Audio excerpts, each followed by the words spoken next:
now for the Shop Report with Barbershop Jay.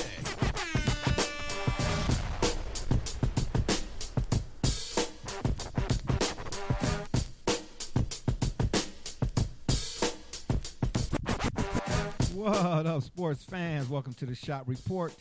I'm Barbershop Jay. I'll be your host for the day. Here's what's happening. We are live, so if you're up and around, you're out and about, and you want to give us a shout, that number to call is area code 267-687-0026. Once again, the number to call, area code 267-687-0026. The Shop Report is brought to you by none other than the folks over at Rocket Digital Media. It's the one-stop shop for all your digital marketing needs. You can look them up on Facebook at RDM Detroit, or you can go to their website, rocketdigital.net. That's ROCKIT digital.net. And make sure while you're there, or when you're there, you tell them the BSJ. That's right, Barbershop Jay sent you. Joining me on the P-Program today is none other than my cat from the NYC, a.k.a. Rucker Park. Brother Rich, what's happening? I'm good, sir. I apologize for being tardy. The notice of what time the show was going to be on today came through the U.S. Postal Service, and I just got to my house about 10 seconds ago. Yeah, It's my kind of people's time, and it's Brother Rich and Double J's kind of people's time. Yeah, and on the other side of the ledger, we got my man from up north, Joey James, a.k.a. Double J. Tell the people what you say. Well, I, too, just leaving the country club, so, yeah, that's my excused absence. Oh. All right. And on that note, even though we're not ending the show, we should.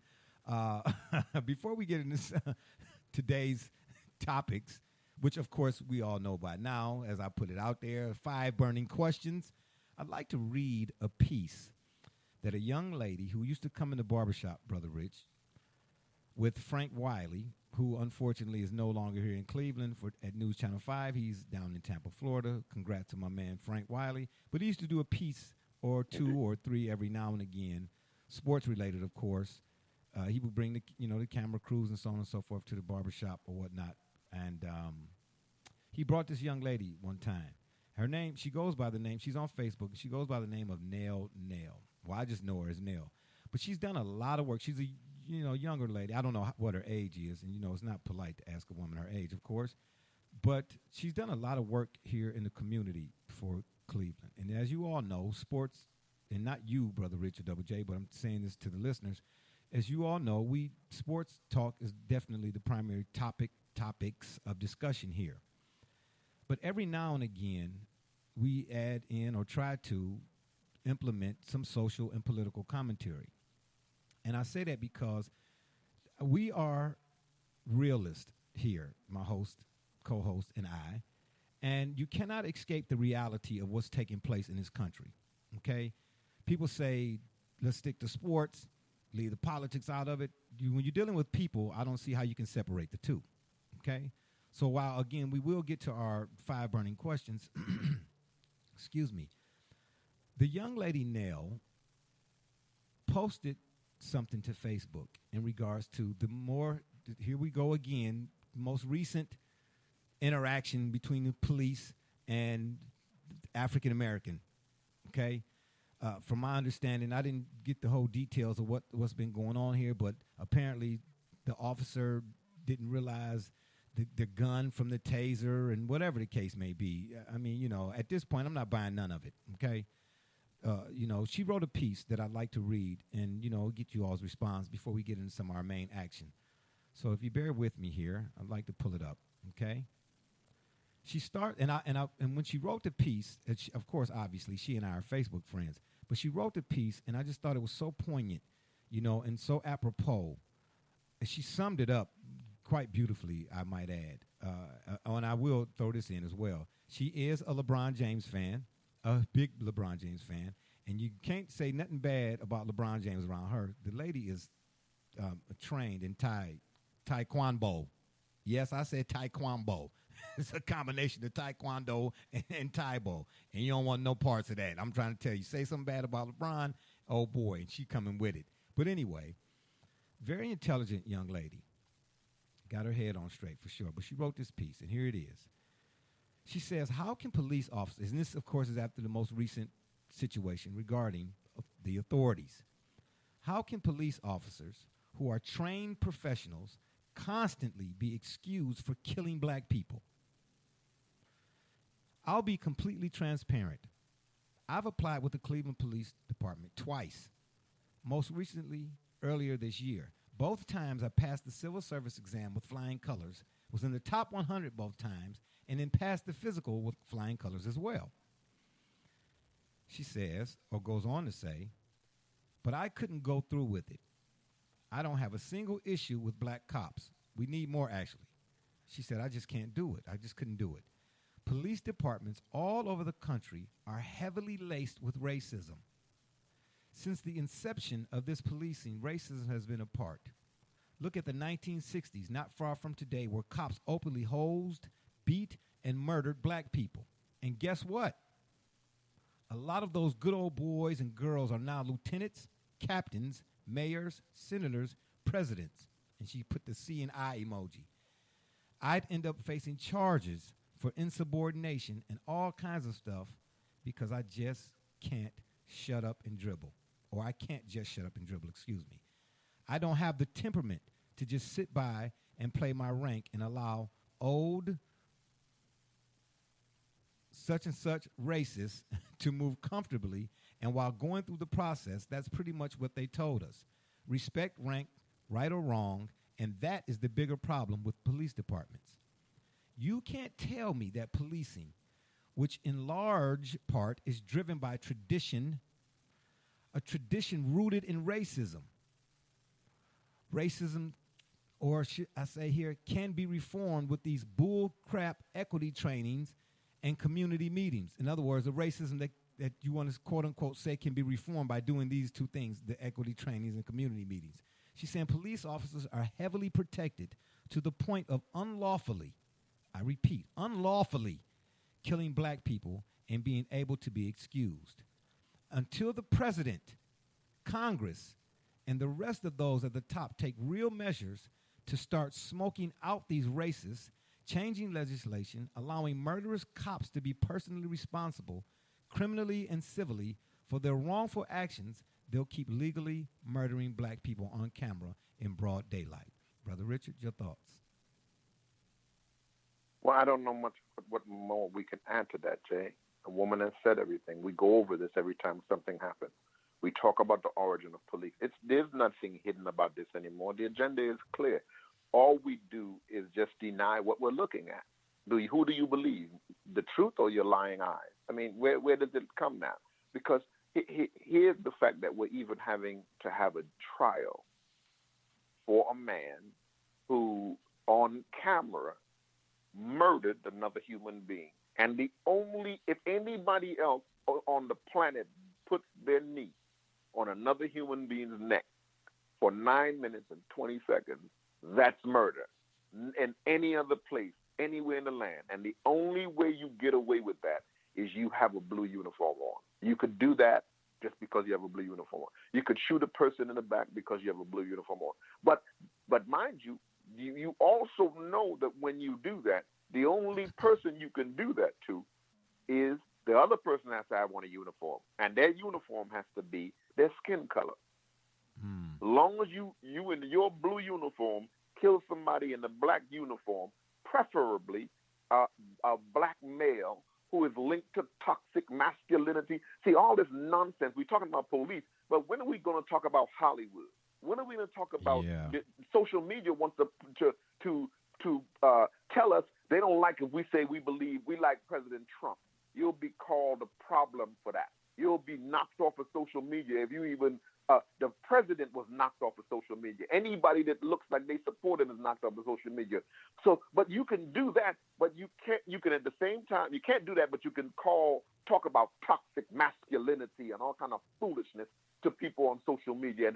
We support that in Hollywood. We support the destruction of black men and the erasure of black men in commercials and black families. And who's doing that? We don't talk about that, though. We don't talk about how that contributes to some little young white child in Kenosha who is being told by their parents every day, day in and day out, that these N-words, and look at these N-words when they see us in drug movies and drug videos and rap videos where we calling our women out of our names. When we have a responsibility, and a society has a responsibility for how it has done and handled us, just like the Bible says, you're judged by how you handle the least of these. Well, how has America handled black people in general and black men in specific? Yeah, that's for So sure. we could talk about all the things that's going on. Yeah, we know it's going on. Yeah, we know it's terrible. Yeah, it continues to be terrible. But how did we get here, and how do we move from here? Because as this young lady, I don't need to articulate what that young lady just said. Everything she said is absolutely 100. We got to push the conversation now even further. Yeah, that's for Doggone Show. We got a caller here, but it's showing up as anonymous. So I'm going to bring him on here, Double J, before you get in there. Hello, who's on the line here? Tell us your name and where you're calling from. Hello? From the sea. Huh? Didn't stop in Buffalo today because I didn't need to stop in we not Buffalo surprised. today. Oh, my gosh. You got the wing?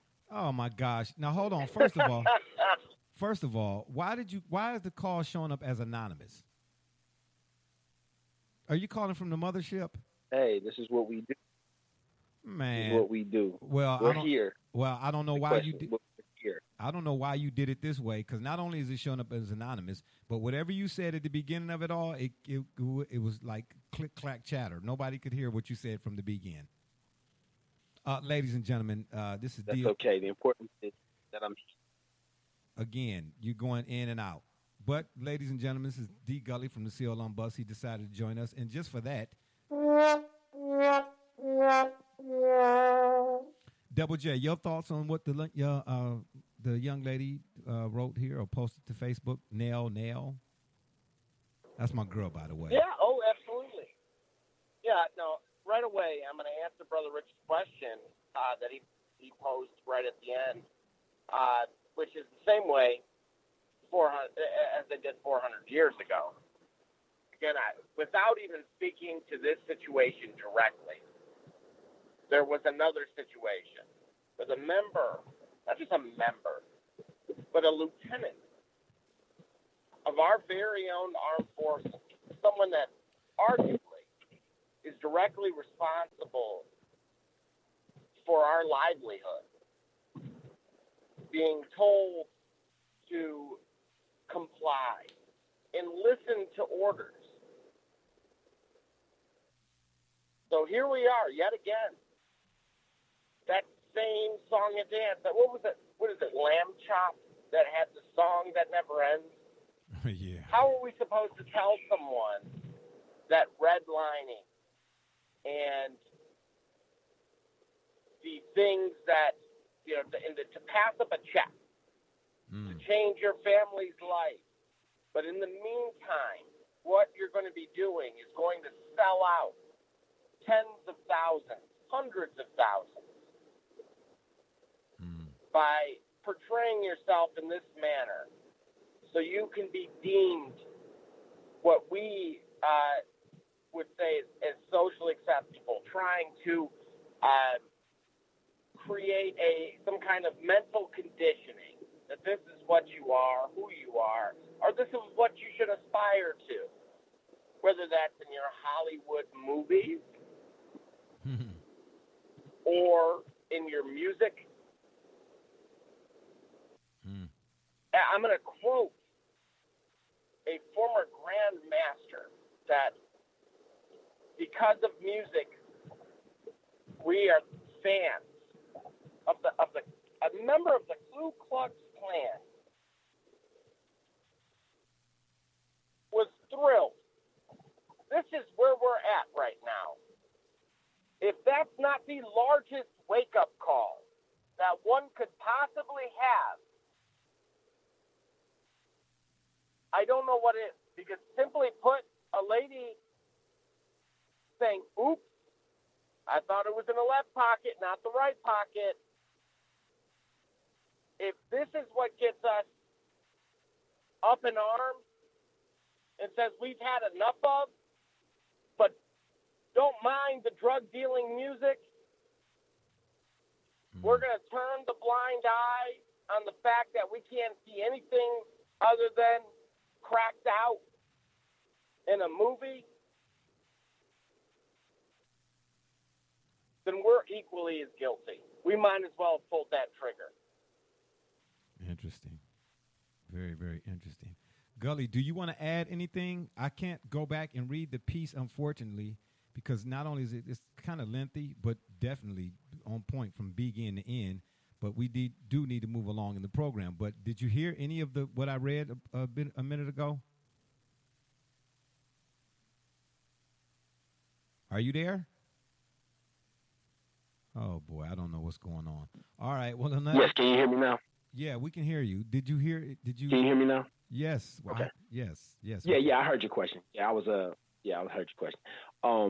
As far as I understand that you, in the interest of moving forward, you don't have to reread the piece though. The sentiments and perspective is hard to argue, at all with anything said in the piece. Basically, I think, even at the risk of sounding redundant, I think it's worthy for me to also voice my anger and downright anger and frustration at the continued examples of people of color. And actually, at this point, I'm even going to be even more specific, black people, black men such as myself, being shown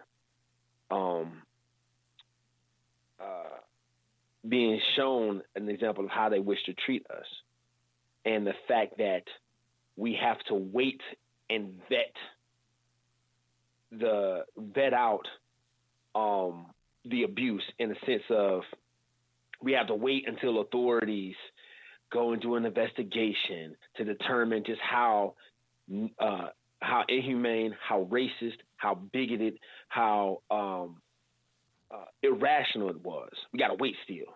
We still got to wait because everybody has their due process. We got to wait to see that Derek Chauvin murdered him, because we all seen it, but we got to wait. And we got to wait to see how this veteran was mistreated in uniform. And the reason why he was mistreated in uniform is because he respected the office or the capacity of the office of the person he was speaking. He had respect for the uniform he was dealing with, and that uniform had no respect for him. And we saw it, And then we see someone forget after 24 plus years, and I was so close to cussing because it deserved it, what her service weapon was versus a taser. 29 years. Actually. Find time to forget. 29 years. 29. Find time to forget. If I'm not mistaken, something. I think it was 29 years. But let me interject right quick before I lose my thought. Go ahead. Would you say something about we have to wait?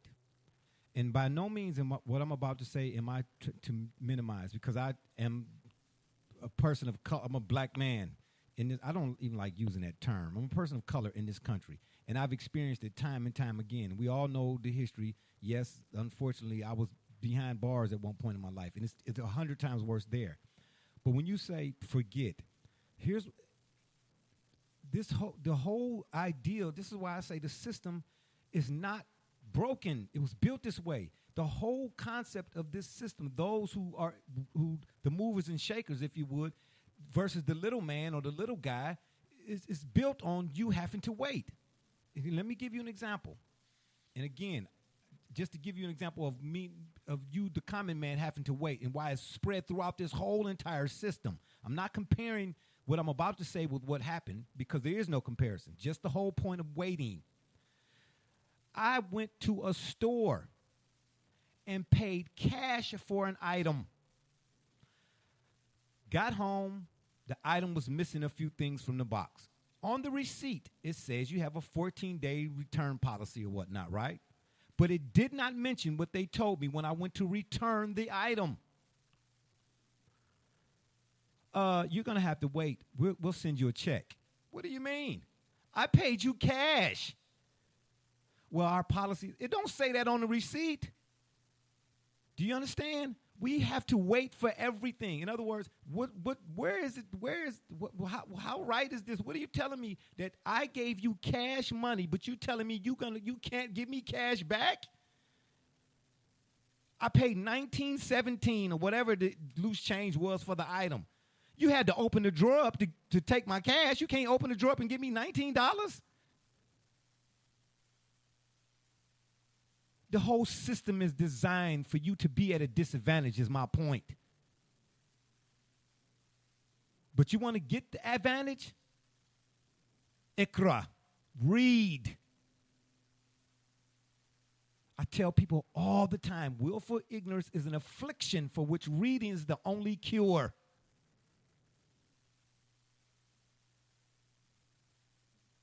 Yeah, we shouldn't have to wait. That shouldn't even be in a discussion. That's by design, man. Finish your thought, please, because I don't want to get started. Or were you finished? There's no more to finish. Okay. Except for there's got to be some other action. And yeah. that could sound very scary to people, but this thought of mine has been recurring. Overcompensation. Okay. We think about it I think about it when you're driving, right? When you're driving, for example, and you veer off a road, you have to overcompensate to get things back on course, right? So if you're for whatever reason, if something's pulling, you got to overcompensate, meaning you got to move more in one direction than you should normally have to do in order to get things correct. At this time, we see this level of unrest because we keep seeing these atrocities happening, and the media is helping to fan the flames and say that they're just reporting the news, and then everybody has an agenda and showing the most negative, bringing out the most abrasive elements of what we see, to only add to the abrasiveness of what we see. Innocent black men being killed for doing the things that they for hollering out that they can't breathe when they can't breathe, for saying I didn't do anything wrong when they didn't do anything wrong. My point is, overcompensation is what we're seeing when we see riots, when we see more angry, more ready, if you will, at the ready, or angry people of color and allies of people of color. Okay, it's going to be a problem. Yeah, it's going to be a problem, and overcompensation is at this point seems like the only thing to get people's attention to correct their behavior. Hey, yeah, overcompensation. You're darn right. I mean, sometimes what they say, you got to fight fire with fire. But, I digress. All right, fellas, I appreciate that. The little, the info and the response you all gave to that. When I saw that wasn't even necessarily included in today's program. I saw it at the last minute, and I asked the young lady if I could share it with everybody here on the program. So I'm glad I had a chance to be able to do that. But turning the page, we're going to get off into some of our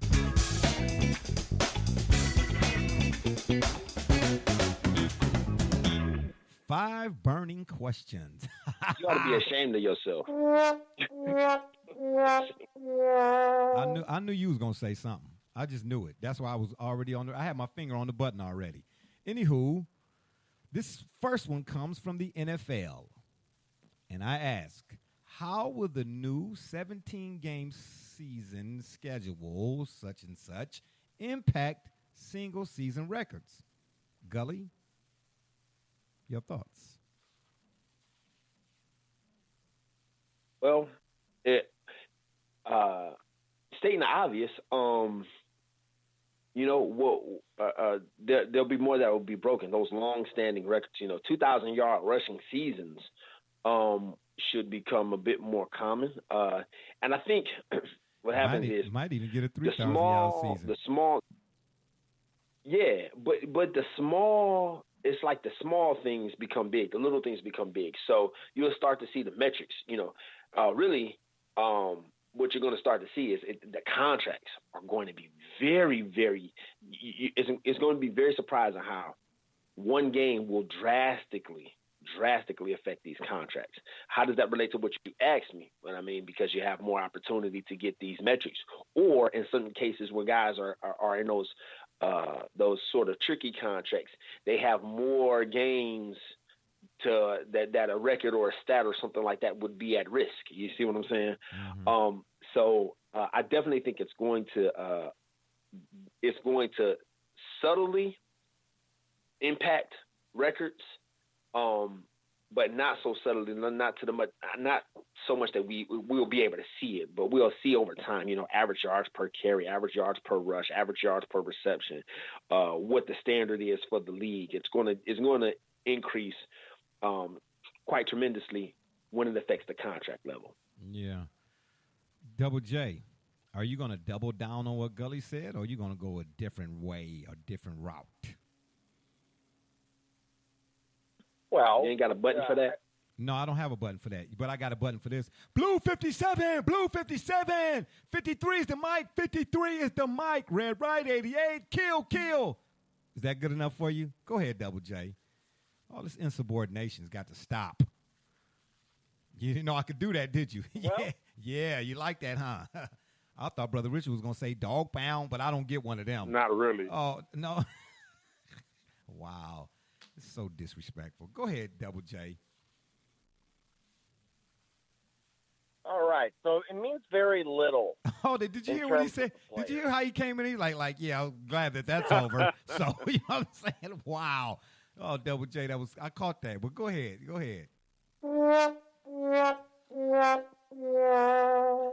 I told y'all when I got some buttons, it was going to be on. Y'all thought I was playing. Red right 88. I'm sorry. What'd you say, Double J? Okay. Has the Peanut Gallery had its moment in the sun here? Or? Oh, I know somebody ain't talking, and they was just on the links riding in a golf cart with a busted windshield. Oh, did I say too much? All righty then. Ain't that something? But, yeah, no, give us your thoughts. Fair enough. All right. So, again, the players agreed to this in the CBA. So they will get an additional percentage points regarding that collective bargaining agreement that was in rev share that was once at 47%. That's going to increase to 48 since the deal has been done. But wait. We just talked about this, last week or week before last. How does this all play into the NFL lowers the cap by 8%, but then they get the $100 billion on the back end from the TV contract? So where's all of that fit in all of this? Well, unfortunately, their percentage points are on the date of signing. Oh. So, to the surprise of no one, they get a lesser stake.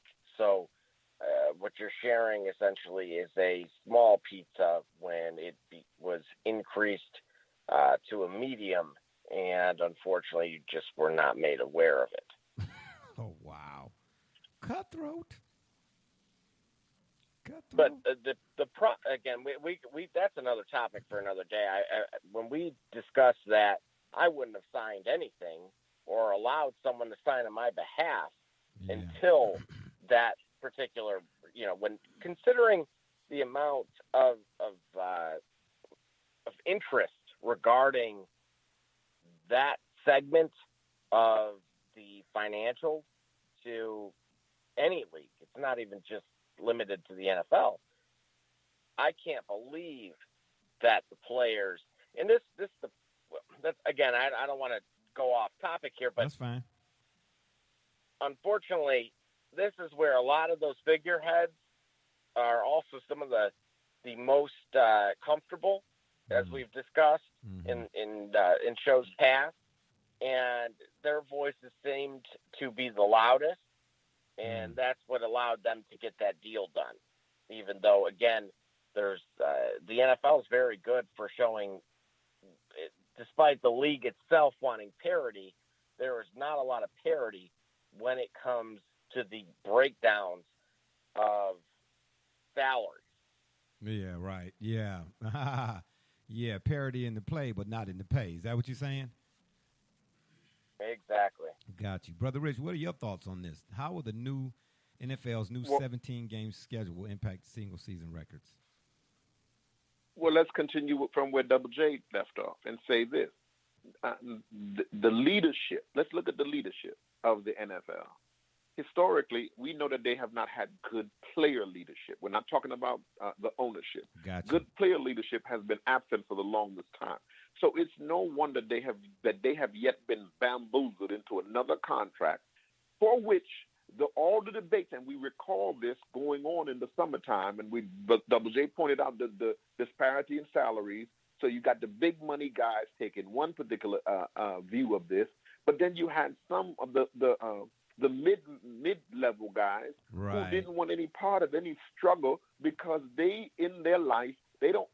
What is the old adage? Power concedes nothing without a struggle. The NFL ownership are not going to concede anything to the players until the players in the NFL are determined that we're going to sit a season out, because we know at this point that's what it's going to come to. They're going to have to be willing to sit out to get any real parity in terms of the kind of labor they put up. And here's what we're talking about now. The kind of labor, the quality of labor that they put up in comparison to the money that they get in return, the percentage of the revenue that they get in return, is absolutely ridiculous. No owner, no general manager is going on in that field giving their physical body. Remember now, we're talking about a league where the players' lifespans are absolutely reduced each and every time they take a step onto that field. We don't read about football players living to be 70 years of age. These are young men who are old when they're 59, 60 years of age, where they are suffering dementia when they're in their 40s and 50s. And this is what you are agreeing to. And here is, now let's look at what happened with this increase in the schedule. Yes, football fans may love it, but let's be real about what we're asking players to do. We're asking them to turn up now the intensity of what would have been a preseason game, turn up the intensity now to 100 for another game where you are going to be asked to put your very life, and let's be honest, that's what they're doing, putting their very lives on the line at the whim of some owners who are able to finagle a deal in the back room, a bunch of shysters, and that's what I call them, in the back room making deals on human beings and their bodies and what they're worth to them. Tell me, does that sound familiar? Yeah. You know what else, Brother Rich? I'm so glad you said that way, because it just brings to mind, when I hear people talking, fans talking about players, and, you know, we've said this ad nauseum too, but anytime we have discussions, it's just always going to seem to come back, bring itself back up here or show itself again. But how people are so cavalier about a guy who can't stay on the field. Man, he always injured. I'm like, man, I just got to the point. I just let people, and these are supposed to be guys who didn't play football. So that I'm like, man, CTE is for really, really real, and I don't say that as a slight. It's serious. It's very real. Because how can you sit there and not consider the nature of the sport, but then say out of your mouth so leisurely, oh, he can't stay, he stay hurt. Mind you, we're talking about a sport now. Yeah, we're talking about a sport where a player just murdered, an ex-football player just committed brazen murder. Everybody says this was a good young man until football, his own father said, football messed him up. Football did that. Nobody's talking about CTE and the effects that it has on families, domestic violence among NFL players. We just casually brushed it off and point out to them that they're terrible people, but we never talk about the effect of the brutality that they subject themselves to on a day-to-day basis, either in preparing to play that brutal sport or actually playing that barbaric, animalistic, whatever you call, sport. And that's for kicks of people who sit up in box offices and never even get cold. Yeah, right. And again, and don't get it twisted. I love the sport, but I'm not blind to the fact that it's a gladiator sport. It's something, hey, I'm telling you. I tip my hat to the dude who start out doing it at the Pee Wee and then end up, and make it to the NFL, to that level, man. Because each level you get to, the hits get harder. You understand what I'm saying? They do. They get harder. As a sport, I'm not going to sit here and lie and say I don't enjoy it, but I'm not going to turn a blind eye to all of the fallout, so to speak, that comes from it. You know what I mean? All the stuff that comes with it. I'm not going to say that. That's what, man, I'm telling you, I done had conversations with people. Man, he can't stay. I said, man, go somewhere else. Go talk to somebody else, man. You should know better than that. You know what I mean? Have some respect for the dudes. Yeah, we love watching it, but don't sit up there and act like, this is tennis or volleyball or something of that nature, because it's not. You know what I'm saying? But, yeah, at the end of the day, I'm not too thrilled about this 17 game. Because Brother Rich, you and I, and Double J, and Gully, you too, we know people that didn't play the game, man, and, to sit next to them or whatnot, hey, like I said, man, I tip my hat that they even give us 16 games. Now you're adding 17. I don't know. I think to some degree, man, you might be opening up you're messing with something you really don't want to be messing with. You ain't got no business messing with. All right, this next one comes to us from Major League Baseball. Good stuff, by the way, fellas.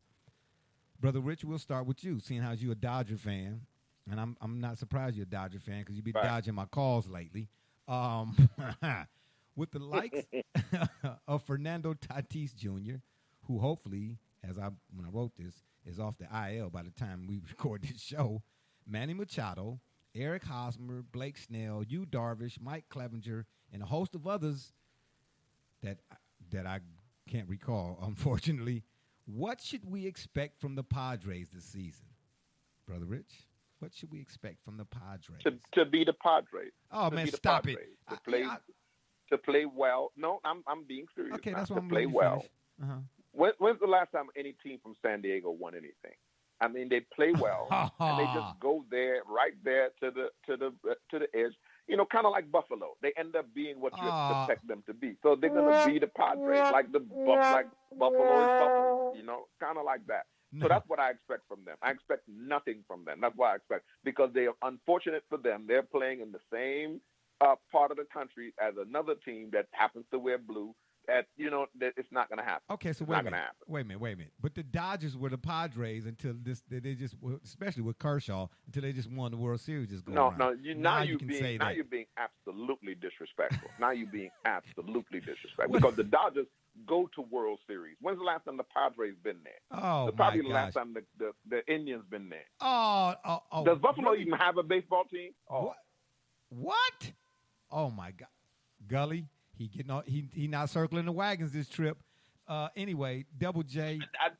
That requires me to subscribe to his theory of that I'm a Buffalo bandwagon. He mentioned a whole bunch of Buffaloes. He didn't say the Braves, though, because he can't say that the Braves. He can't diss the Braves, who were in Buffalo at one point, but now are in Atlanta and are hot and have been hot consistently. So he had to stay where the region was cold at, where there was no argument to be made. He couldn't make the argument go forward down to Atlanta, where Smokes, Maddox, and Glavine were the defining pitchers of the 90s. But I digress. Oh, okay. I appreciate that little tidbit. Yeah, you know what I'm saying? That's his new button. I was just trying it out. Yeah, I got buttons, baby. I got buttons. Double J. With the likes of Fernando Tatis Jr., Manny Machado, and everybody else I named, what should we expect from the Padres this season? Because apparently Brother Rich is strictly on the Dodgers. He's not giving nobody else no love. That's what happens when you live in a gated community. Go ahead. What did you Yankees. say? Oh, man, don't start. What? Go ahead, Double J. Just this guy here. Well. Oh, my gosh. Unfortunately. Oh, okay. Here we go. The problem with this is the highest expectations. Anything other than good weather out of San Diego has ever had. Fact. What they need. Did you just say that? Is rotation. You killing San Diego like that, man? You killing my man Humphreys and the Chargers when they went to the Super Bowl? Yeah, they got beat up by Jerry Rice and the 49ers. I mean, what was his name? Steve Young and all of that. But my you said it right. What? Yeah, no, Jerry Rice was on that squad too. Yeah, okay. Go ahead and finish, Double J. I see right now, this is a Double J and Brother Rich program right now. They taking sides again. See how they do, Gully? But go ahead, Double J. Finish your thought. Well, you have to remember here, they are playing second fiddle. They aren't in the traditional major market, far from it. And despite the success that they had seen and having that key word of expectation, they have to prove that they're not a fluke. What? And in order to do that, Oh, my gosh. they have to have rotation consistency. You mentioned already that the excuse train can begin with having somebody on the IL. And, oh, by the way, the Dodgers, it was a Speak on short it. season last year. Man, So, stop it. Kershaw will end up you being know, Kershaw. Man, oh, my gosh. So I guess He must not have paid attention that we don't need Kershaw to be Kershaw. We just need him to do his thing. You must not have paid attention to what happened in all season. No, I didn't. I don't pay attention to the Dodgers. Trevor Bauer, look at my. Oh, boy. I knew that. Okay, so, yeah. But speaking of stuff, the guys got stuff to prove. He has stuff to prove, too. But I do like TB. He's he's a fan favorite, a media favorite, I should say. Yeah, okay. I hear Brother Rich and Double J. So apparently, let it be on record. Check the tape. Pull the tape. Ain't that what we say here? Pull the tape. Brother Rich and Double J are on record for saying that the Padres are or will be poo-poo or putrid. Unbelievable. Gully. Just say Buffalo-ish. We said they're gonna be Buffalo-ish. Oh, so they'll beat the Kansas City Chiefs. But the Chiefs will win. No. Oh, okay. They'll It was a different they'll be conversation. exactly as they intend to be. Okay. Get right there and do nothing. Wow, he said that as a matter of factly. That was for you, Gully. With the likes of Fernando Tatis Jr. and everybody else I named, what should we expect from the Padres this season? Or are you in agreement with Brother Richard? I'm trying to figure out how all of a sudden the Dodgers have to finally putting it together 1 year for spending the better part of these last 2 decades underperforming. Mm-hmm. You can look down on a team that's 1 game behind the beloved blue and white Dodgers and say they're going to be poo-pooing it. Wow, when they finally got it right, and it took a pandemic season to even make that happen. Oh, well, okay. Low Well, blow, facts. low blow, Facts. low blow, Facts. low blow. No, those Low are blow, but I facts. expect that from a Buffalo person. No, those are facts. Yeah, that's what he said. You Those could are expect a lot more. I tell you that. those are facts. All right. Yeah. My point is, baseball is a funny sport. Teams, looking at, for example, what a successful season may look like versus a playoff season. Many times they don't coincide. I mean, think of it this year. There have been seasons in the past where teams with 90 wins are sitting at home and not playing in October. The Padres are built to do well, but I'm not going to just go out there and I'm not going to be bold and just say that they're going to poo-poo it, that they're just going to, blow it. And I'm really not going to hear any of that from a Dodgers fan.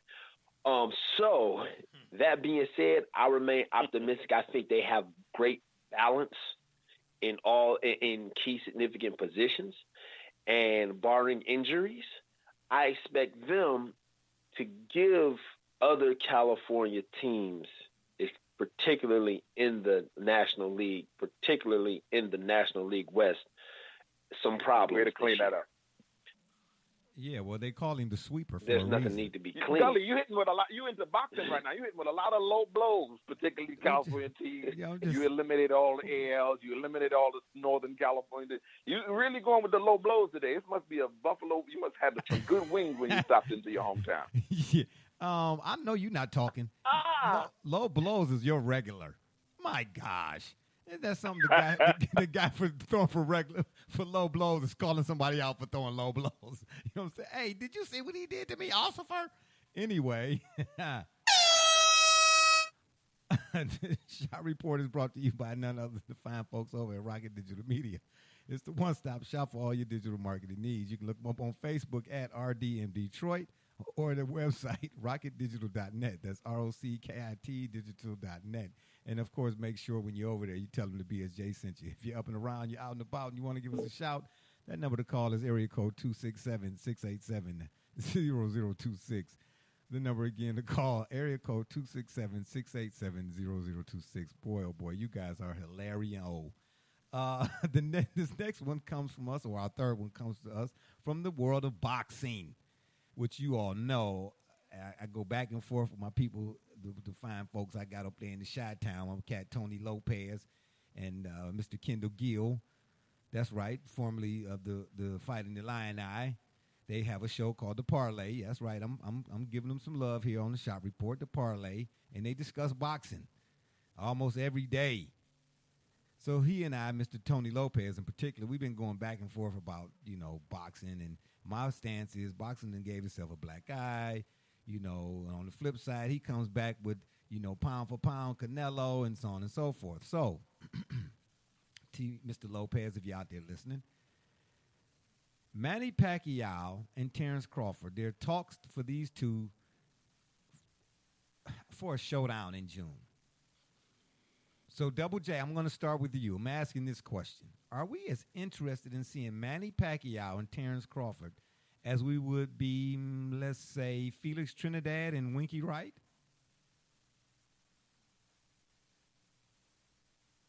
Unfortunately, no. But the reality of it is, to the casual fan,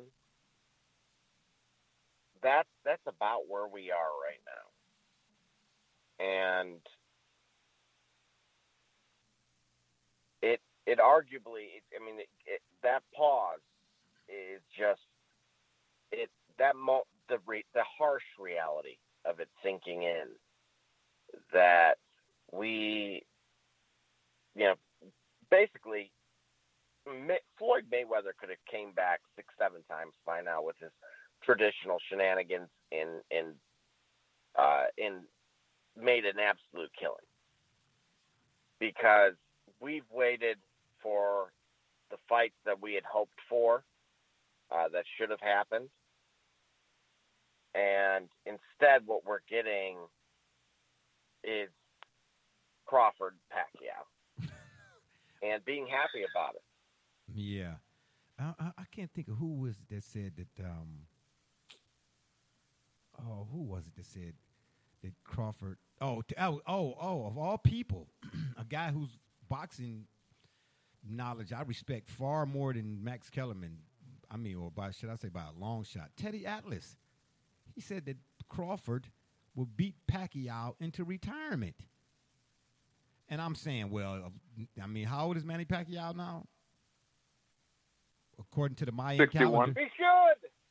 Yeah, exactly. According to the Mayan calendar, he's 99? My goodness.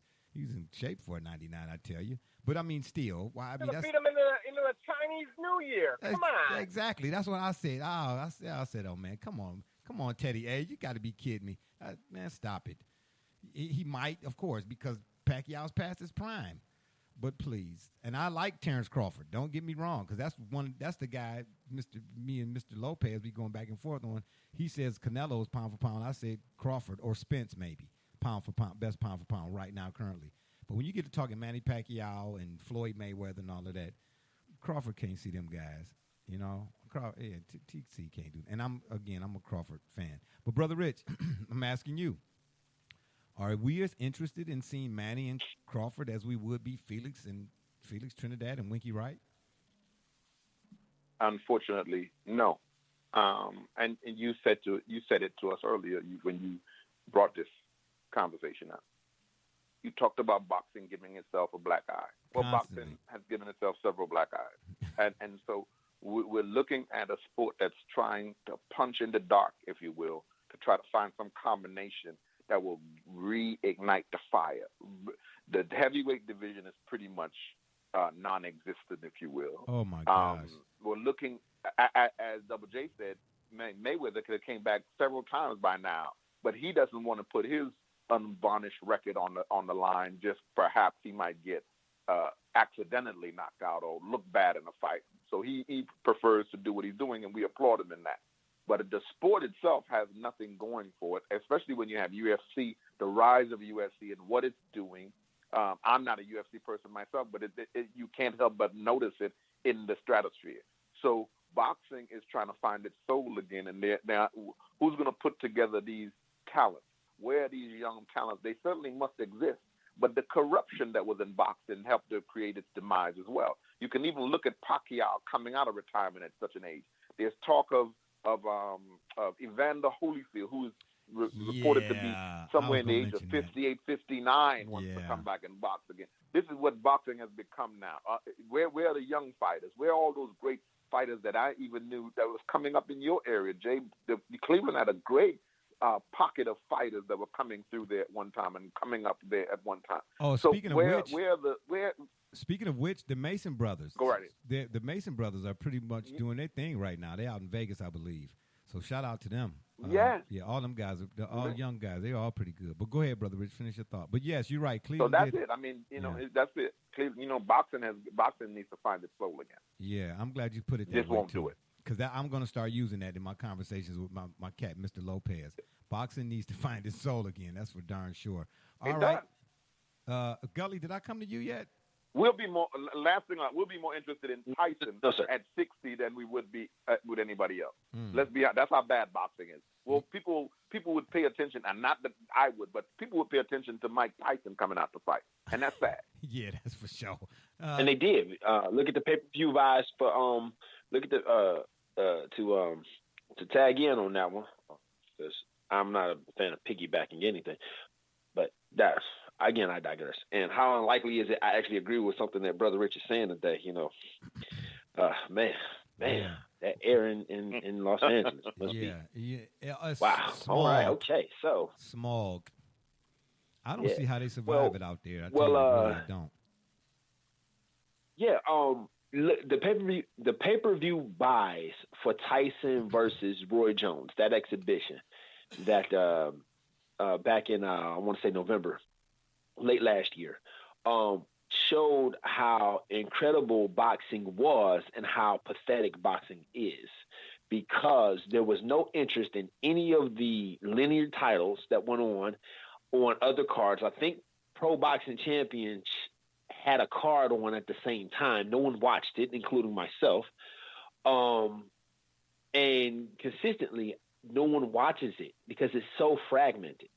The money spread out everywhere. If we thought that corruption was over in boxing, whatever work that, rest his soul, whatever work Floyd Patterson did during his time to uproot the corruption in boxing, all of that is gone.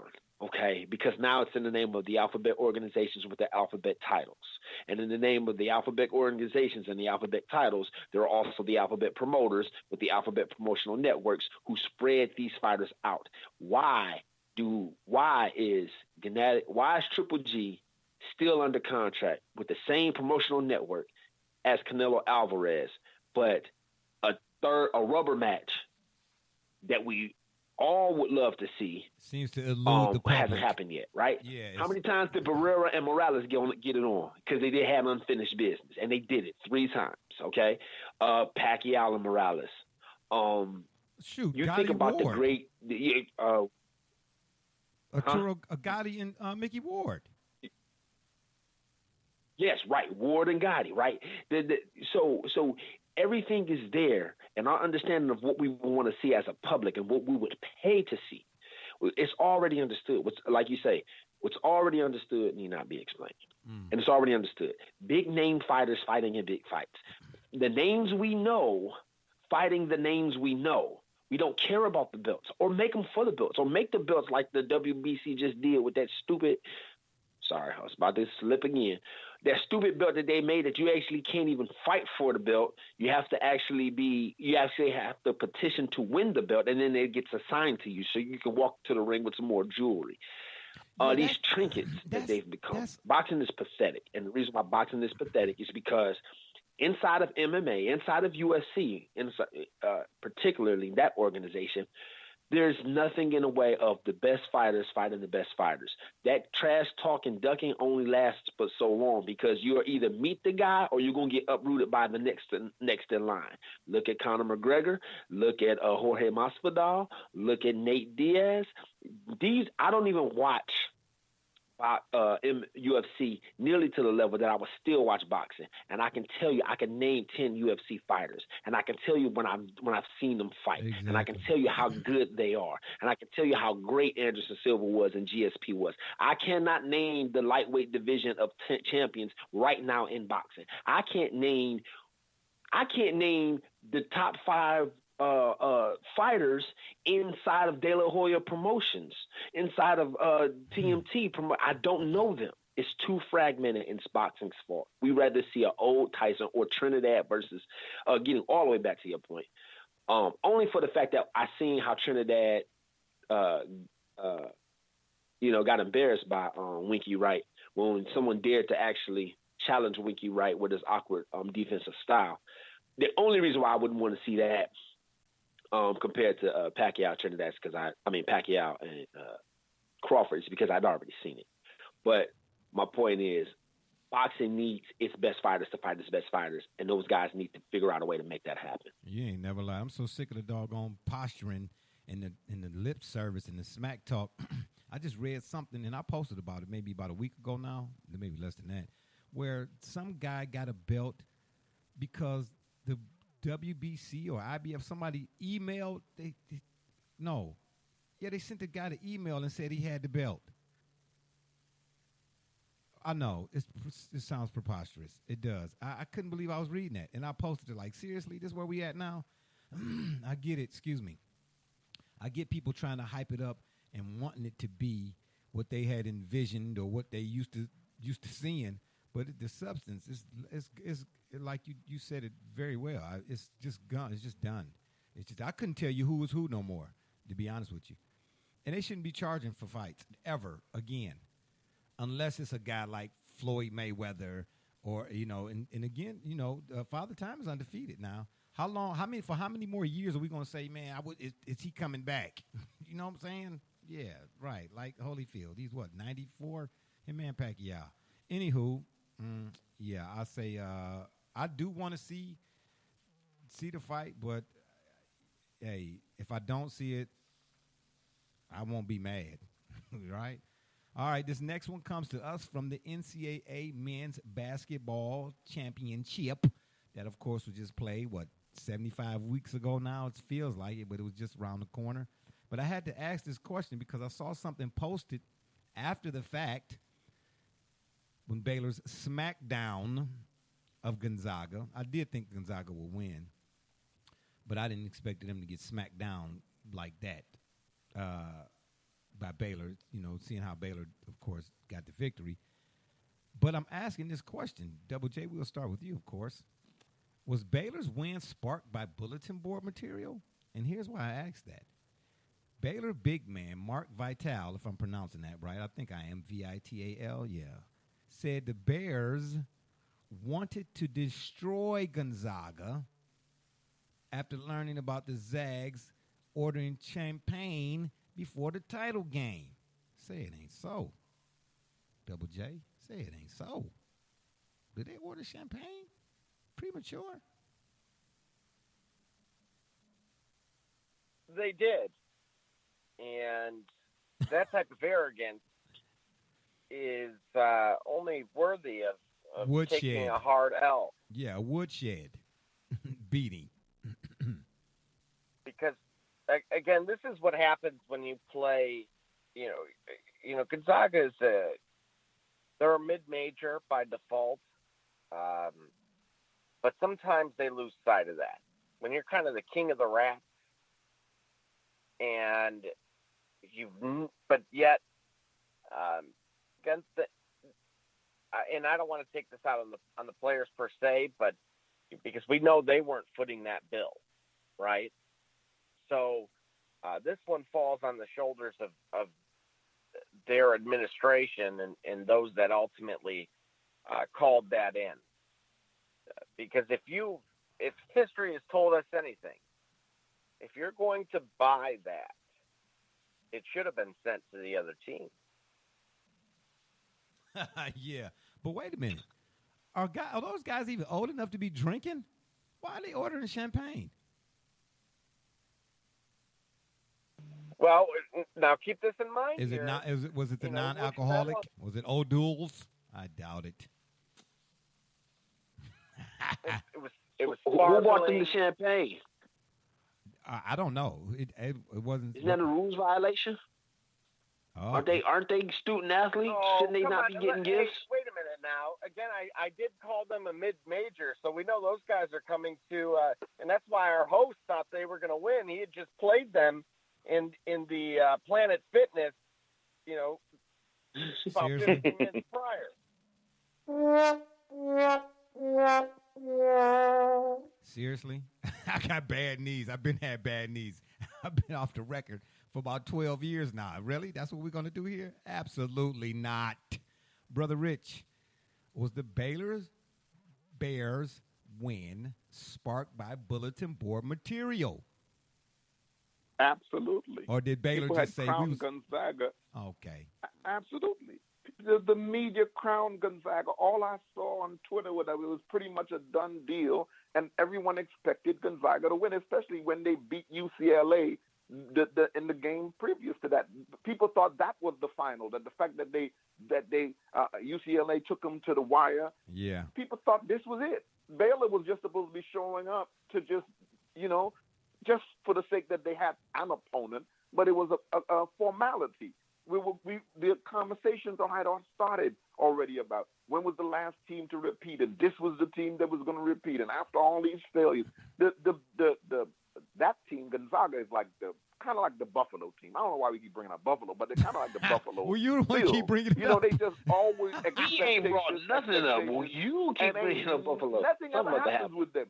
That's what Gonzaga is like. That's what Gonzaga was like. And so, absolutely, they created that material because, again, the only reason they had the champagne is because they thought that they were getting ready to celebrate. We got this. It's in the bag. It's good. It's the Buffalo AAA team out there we about to play. Baylor, whoever it is, whatever you call them tonight. This is the Harlem Globetrotters, Sir. Yeah. Sir. I just got a question. I got a question, Brother Rich. You got to forgive me. That's terrible. Yes, I got a question, Brother Rich. I just got a question, Brother Rich. Brother Rich. Go right ahead. What was her name? What was her name? Did she? What happened? Did she say she was gonna move and then she found subprime property and decided that she had to stay back in Buffalo and just become a multimillionaire? I'll tell you. Yeah. After the show, because this is unbelievable. You know what I'm saying? But listen, in all fairness, though, in all fairness to Gonzaga, she really was Rick James' niece, by the way.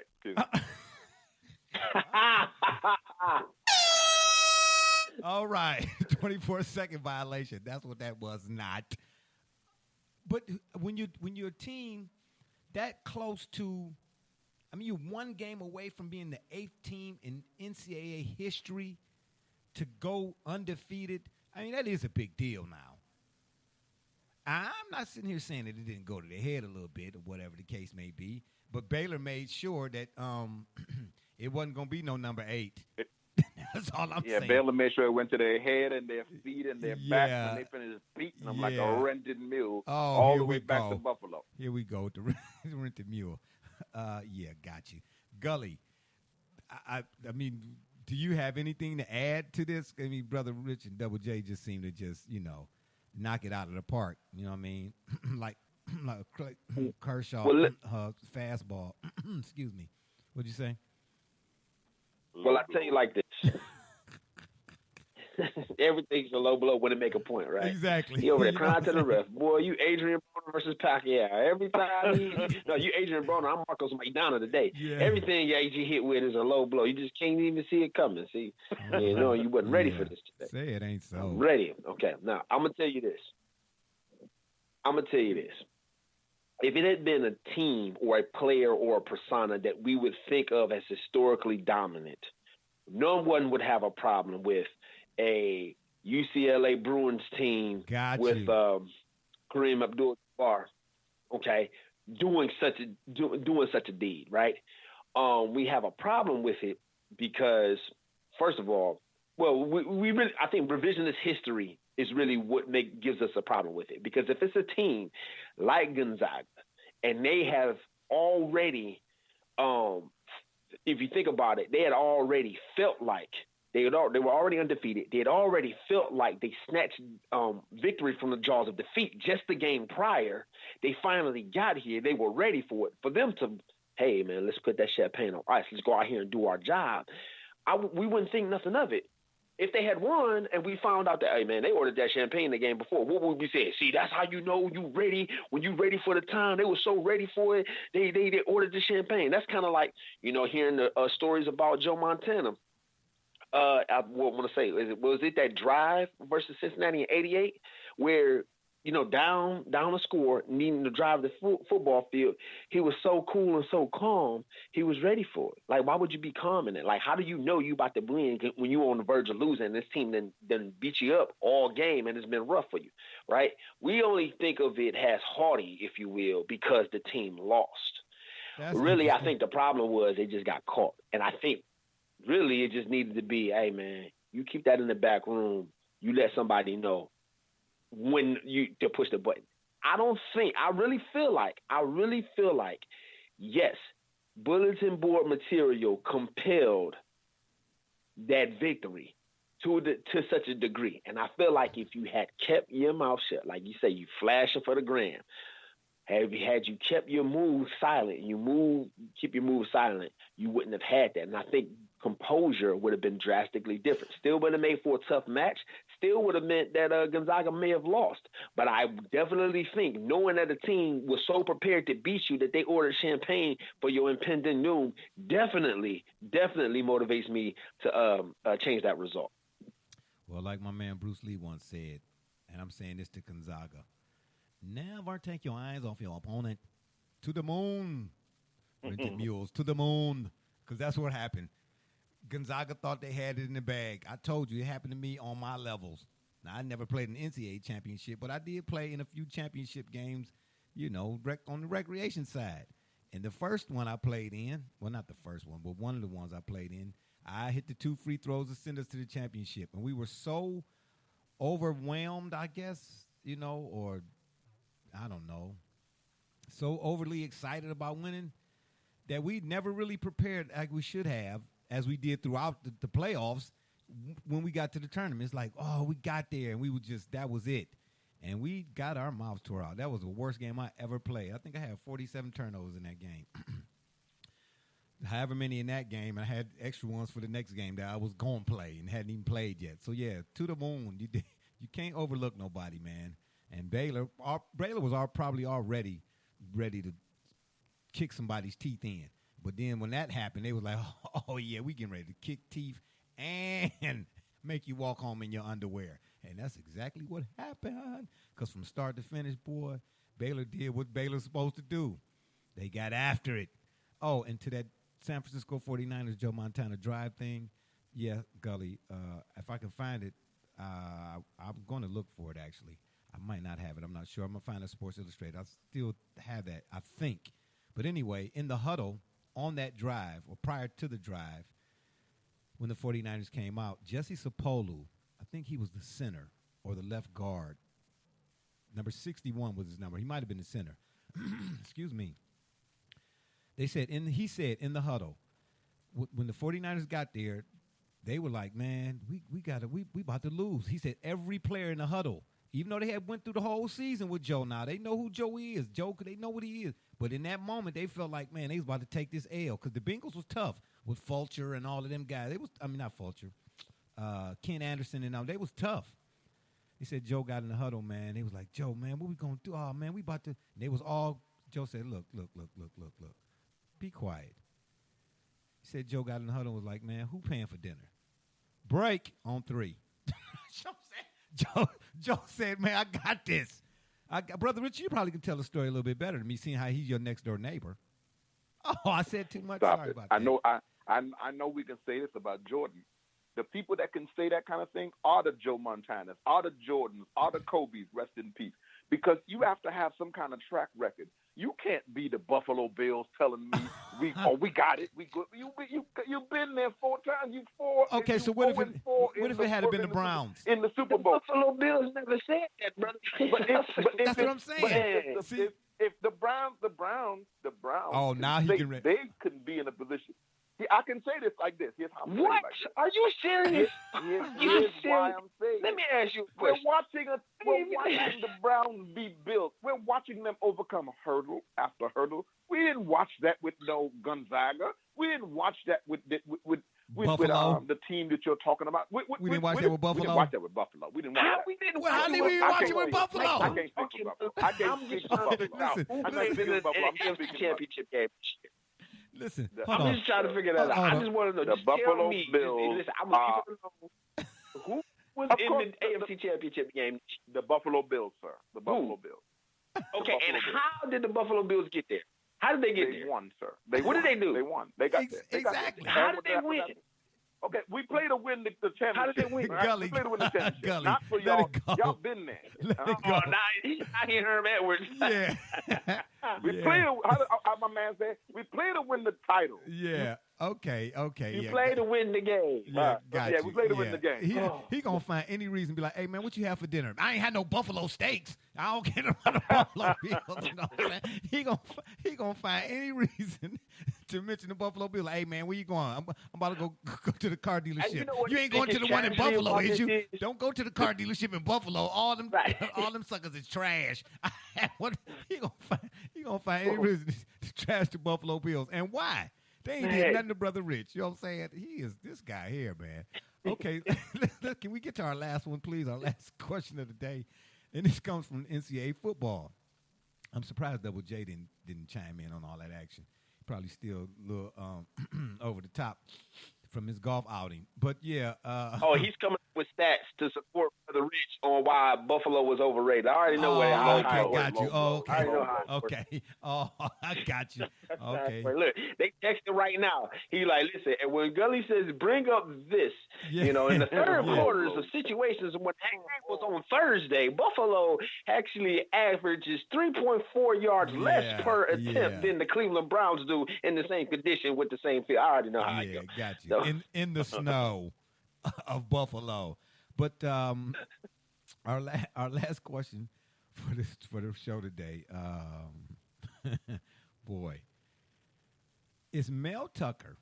I'm a fan of Mel Tucker, by the way, hometown guy. Look him up. If you don't know about him, you should. Guy got a storied career in football. Excuse me. Was the defensive coordinator for the Browns and doing pretty good. But, as we say, you need talent and as well as coaching, right? He didn't have enough here, but for what he did a pretty good job, I think. Mel Tucker's the head coach for the Michigan State Spartans, right? Are they soon to be, Mel Tucker and his Michigan State Spartans, soon to be the top dog in this Michigan rivalry, Double J? Well, I certainly think so. I mean, let's be honest here. What exactly has Harbaugh brought to the Michigan program other than khaki pants? This is unbelievable. What you said? He brought buffalo wings. He brought buffalo wings. Yeah, I was going to say buffalo wings to it. Yeah, Brother Rich, Gully is still in your lines, but go ahead. What? Other than khaki pants, okay. All right, Brother Rich, do you think Mel Tucker? You're familiar with Mel Tucker here in Cleveland. You think Mel Tucker can get the Absolutely. Absolutely, huh? That's it. That's the one word for the day. Absolutely. Yeah, I do too. Because again, this is the most Michigan coach is the most overrated coach in all of football, college and pro. What? Probably the only person closely to being more overrated than him is the coach of the Raiders. What? John Gruden, you think? Well, maybe. Yeah, I've heard that as well. But $10 million, 10 yes, years, 10 years, yes. $100 million Yeah. guaranteed. Yeah, but a guy like Josh Jacobs, you know, he got to go in there and prove himself every year. If he's heaven forbid, he said he want a new contract. What have you done for me lately? Like, did you ask that? Did you ask Mr. Gruden that same question? I digress. But yeah, I'd like to see my man Mel. Mel's a pretty good coach. I think he will too. But I don't know about Harbaugh in the NFL, Brother Rich, because he did put the 49ers on the doorstep now. No, we're talking about him as a college coach. Now. Okay, we're I talking thought about you what said he's college doing and in NFL. college. Okay.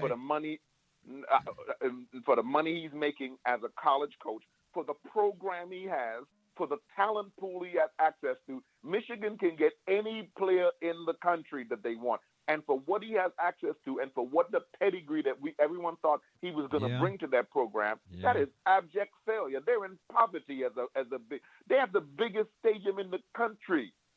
Yeah, they do. Well, I don't know. Ohio State might be about the same. Yeah, but both stadiums seat over 100,000 people. That's real talk. Fact. I think Michigan is, what is it, Double J, 105,000?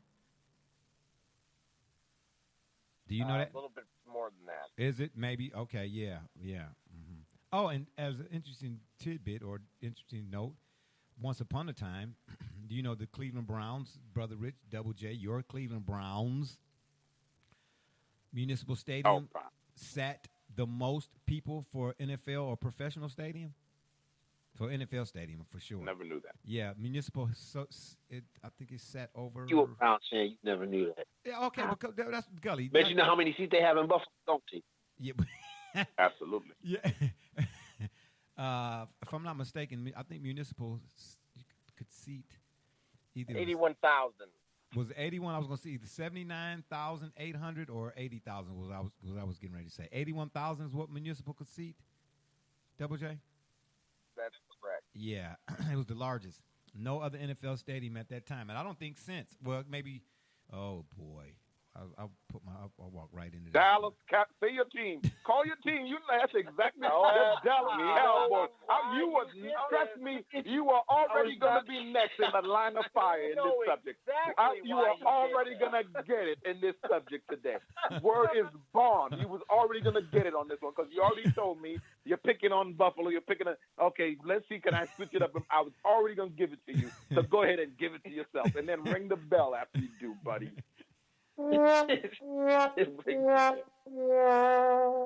Listen, all I was going to say is more recently, other than Jerry's World, but that don't mean nothing. Hey, look, if I'm anything, I'm honest, okay? I got to tell the truth about it. We were talking about seating capacities, all right? We just were on that thread right quick, and I just had to mention it. I mean, hey, what can I say? What can I say? Sure, you find a way to get him in there, huh? Yeah, find a way to get him in there. Oh, no That's more. A good thing. There ain't nothing wrong with that. No more or less than you. That's how the Cowboys are anyway. The Cowboys are like that. The Cowboys, Jerry Jones, he don't like his team to not get no attention. You Cowboys fans, you always want to make sure that the football conversation, the Cowboys are somehow always mentioned. So you had to find a way. We understood. And then you did what you did. You saved the Cowboys subject for last. Oh, and you're a thorough researcher. So if you're going to talk about stadium capacity, you knew the state. You could probably tell me the top 10 stadiums right now that have existed. So we know you knew that you were going to talk about your boys, your Cowboys. That's so wonderful. He got y'all in, Cowboys fans. Come on now. You could have been talking about television, and it would have somehow been Samsung, and they happen to be in Jerry's World. It would have top dogs. Fact. Served in Jerry's World. It all. I know. This is unbelievable. Wait a minute. Y'all, how are y'all? We want the Buffalo Bills in the MLB, NCAA. Thank you. The only time we didn't talk about the Buffalo Bills was when we talked about the NFL today. Only because they happen to fit. We don't select the subject. We're guests on the program. The Bills just happen to fit the different things. We got the numbers The Bills to back that up on the Bills. But Okay. how did this team? We know that the person that selected the subject matter, the person who runs and owns this program, who has developed this brand and is doing a fantastic job behind the board, sets this up. He put it in there that the Cowboys must be discussed every program. I mean, just tell it to us. We know it's in the contract. We understand. Hold on. You said if bills fit every. How did they fit when we was talking about boxing? You was like, yeah, I bet you wouldn't fight in Buffalo. We're talking about, well, You know boxing is a sport. It has people who are losers. You mentioned losers. Buffalo comes up. Well, hey. Wow, got you. Gully, do you want to add anything to this whole Mel Tucker in the Michigan rivalry? I mean, who could top that? You know what I mean? The Apple Dumpling Gang strikes again. Lord have mercy. Right. I hope so. I believe it's helpful, certainly helpful. It'll be helpful for Michigan, and my ultimate hope is that the strength and the poise that Michigan State will have. Hopefully, Mel Tucker can do that, and then it'll help to give an incentive to these guys down here in Columbus that they've got to really be ready week in and week out, because you can see has evidenced by the persistent embarrassment inside the college football playoff since 2014 when we won the thing. We can't do what the other Power Fives can do and play a cupcake schedule and get ready for playoff time. We can't do pretty much to make an analogy. The Big Ten in any sport, they can't behave in the regular season like Allen Iverson behaves about practice, and then not, because when they get to the game, they're not there. They're woefully unprepared. So I want Mel Tucker to be successful, to be dominant. I want him to give Michigan fits, and then I want them to be so dominant and so that they do give Ohio State fits. So that way we are sharpening metal against metal when we go play the bigger schools. So yeah, I want him to be very successful. I know one team that Michigan State Spartans under Mel Tucker could beat: the Dodgers. Yeah. Yes, indeedy. Good stuff as always. And on that note, excuse me, it's been fun, but we got to run. We appreciate y'all for listening. Don't forget to check us out right here on Spreaker.com. Or you can check us out on Facebook, Twitter, and wherever you listen to your favorite podcasts, as well as the shop's Facebook fan page. And if that don't work, Google it.